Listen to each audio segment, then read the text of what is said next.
Halo, ketemu lagi dengan saya, Pendeta Chandra Gunawan.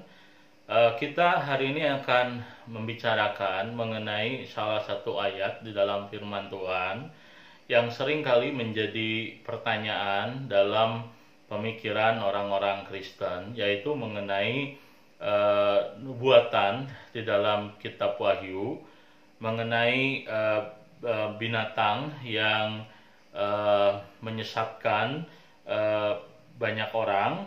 Nah, ada binatang ini dibicarakan di dalam Wahyu pasal yang ke-13 ayat yang ke-16, ayat yang pertama sampai dengan 18 sebenarnya.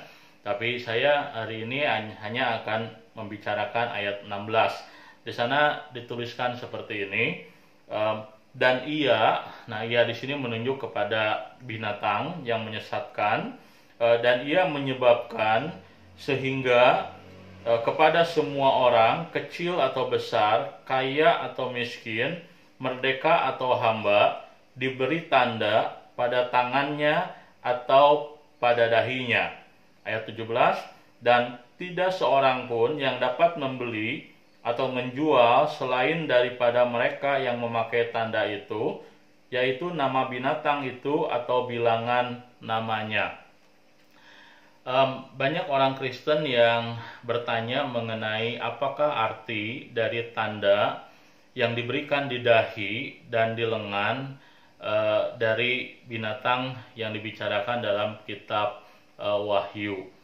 Nah, tentu hal pertama yang kita harus pahami adalah waktu kita membaca kitab Wahyu, kita harus berhati-hati untuk tidak membacanya secara harafiah.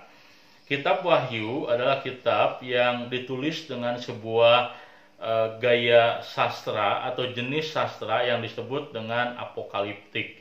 Nah, sastra apokaliptik ini adalah sastra yang menggunakan berbagai gambaran, berbagai simbol yang dituliskan untuk kita baca tidak secara harafiah.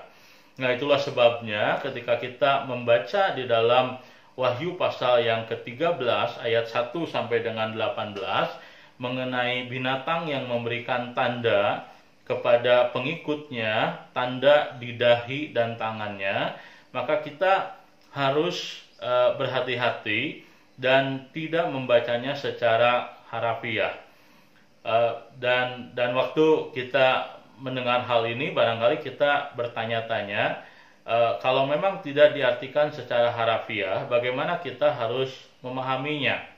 Nah, maka untuk membaca untuk membaca gambaran-gambaran yang bersifat tidak harafiah ini, kita harus memahami latar belakang dan juga pemikiran dari orang-orang yang hidup pada abad pertama Masehi, khususnya mereka yang terbiasa dengan gambaran-gambaran, gagasan-gagasan dalam Perjanjian Lama.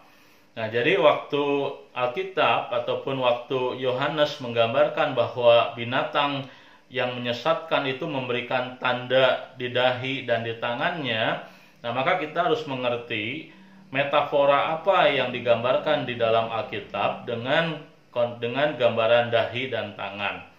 Nah, untuk memahami metafora ini kita bisa membacanya misalnya saja di dalam, kalau kita membaca misalnya dalam kitab Ulangan pasal yang ke-4 sampai dengan pasal yang ke-6, di bagian-bagian pertama di sana Alkitab membicarakan mengenai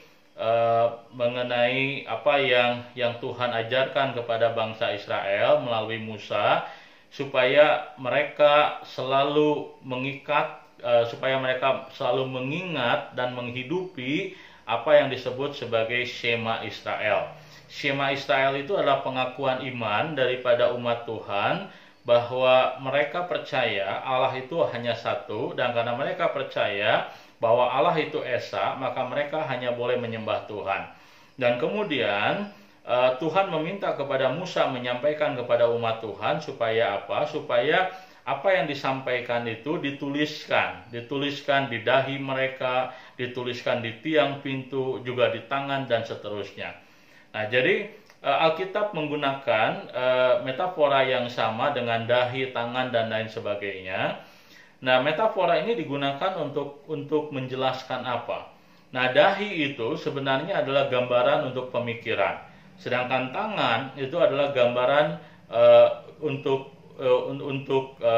menegaskan kelakuan.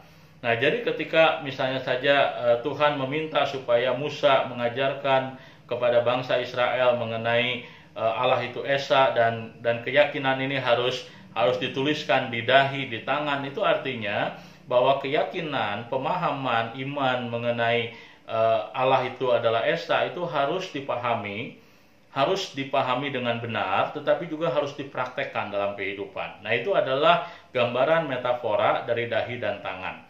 Nah, gambaran yang sama juga digunakan oleh penulis kitab Wahyu waktu dia membicarakan mengenai binatang yang menyesatkan.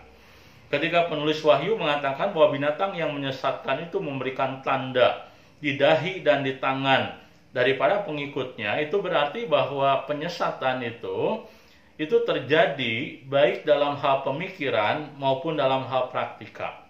Nah, jadi penulis kitab Wahyu ingin menekankan bukan hal yang bersifat harafiah, bahwa binatang yang menyesatkan itu kemudian memberikan tanda dalam secara harafiah di jidat orang-orang yang menjadi pengikutnya, di tangan orang-orang yang menjadi pengikutnya, tapi yang dimaksudkan adalah bahwa binatang ini akan menyesatkan manusia, dan penyesatan itu terjadi baik dalam hal pemahaman, dalam hal ajaran, dalam hal teologia, maupun dalam hal kelakuan, dalam hal praktika, dalam hal moralitas.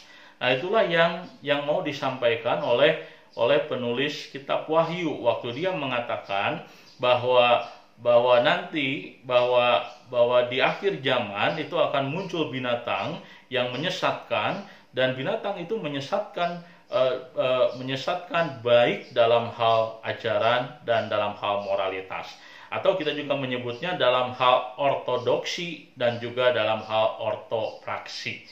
Nah, itulah sebabnya waktu kita membaca teks ini, kita harus membaca teks ini dengan lebih berhati-hati untuk kita membacanya sesuai dengan konteks pemikiran orang-orang Kristen di zaman di mana mereka hidup. Nah, lalu apa yang kita bisa pelajari dari teks ini? Nah, teks ini mengingatkan kita bahwa penyesatan terjadi dalam pemikiran maupun di dalam hal ajaran, dan itulah sebabnya maka maksud saya dalam hal pemikiran, dalam hal ajaran, tapi juga dalam hal kelakuan, dalam hal moralitas. Nah, itulah sebabnya maka orang-orang Kristen perlu secara seimbang untuk terus berpegang kepada ajaran yang benar dan juga mempraktekkan ajaran yang benar. Nah, kita harus paham, kita harus sadari bahwa sekali lagi penyesatan bukan hanya terjadi dalam hal teologi, pemahaman yang salah, tapi juga dalam hal praktik, dalam hal moralitas, dalam hal keseharian. Maka teguran ataupun disiplin gereja ataupun peringatan-peringatan mengenai bahaya penyesatan yang akan terjadi dan terus terjadi. Penyesatan terjadi dari dulu sampai sekarang, dan menjelang akhir zaman akan semakin tinggi intensitasnya. Tapi sekali lagi ingat bahwa penyesatan terjadi bukan hanya dalam hal ajaran, tapi dalam hal kelakuan. Itulah sebabnya maka penting orang-orang Kristen menjaga bukan hanya kemurnian dari moralitasnya, tapi juga kemurnian ajarannya. Bukan hanya kemurnian ajarannya, tapi juga kemurnian kelakuan hidupnya dan moralitasnya. Itu saja yang akan saya diskusikan pada video ini, dan saya berharap kita boleh belajar sesuatu dari firman Tuhan yang tidak mudah untuk kita pahami, tetapi mengajarkan ajaran yang penting ini. Tuhan memberkati.